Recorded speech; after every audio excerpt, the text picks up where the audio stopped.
Hi TikTok. Let's talk about the Iranian Revolution. This is part 3 of my series on the Iranian Revolution and what events led to the current situation happening in Iran. If you haven't checked out part 2, please go check it out. The link is in my description below, and then come back and finish watching this video. So after Ali Shah re-established the Persian constitution in 1909, the Persian parliament, also known as Majlis, enacted a lot of reforms that were meant to turn Persia into a true democracy. For example, they abolished class representation. They also created 5 new seats in the parliament, specifically dedicated to Iranian minority groups. There were 2 seats for Iranian Armenians, 1 seat for Iranian Jews, 1 seat for Iranian Zoroastrians, and 1 seat for Iranian Assyrians.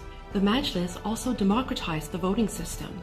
They diminished the electoral dominance of Tehran, which is the capital city of Iran, in order to provide more representation to other parts of the country, and they even lowered the voting age from 25 to 20. Now everything seemed to be going well, but remember when Ali Shah replaced his father, when his father was forced to abdicate for removing the constitution, he was only 11 years old at the time. He was unfortunately a very weak ruler, and despite numerous attempts by the Majlis to make sure that Iran remained a strong democracy and did not fall under Western imperialism or control, by 1921 it had become very obvious that the Qajar dynasty was pretty much inefficient and corrupt, and that Iran was slowly starting to fall back under Western imperialism control.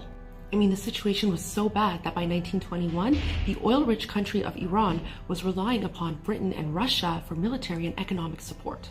People hadn't also forgotten that earlier in the decade, civil wars had threatened the democratically elected parliament of Iran.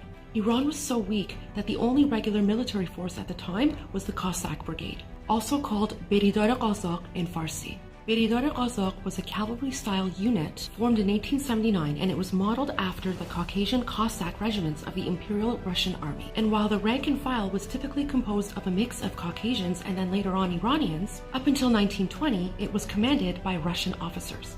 And that's until January 14, 1921, British General Edmund Ironside chose to promote Reza Khan, who had been leading the Tabriz Battalion, to lead the entire brigade. And a month later, on February 18, Reza Khan and his troops reached the capital. Stay tuned for part 4.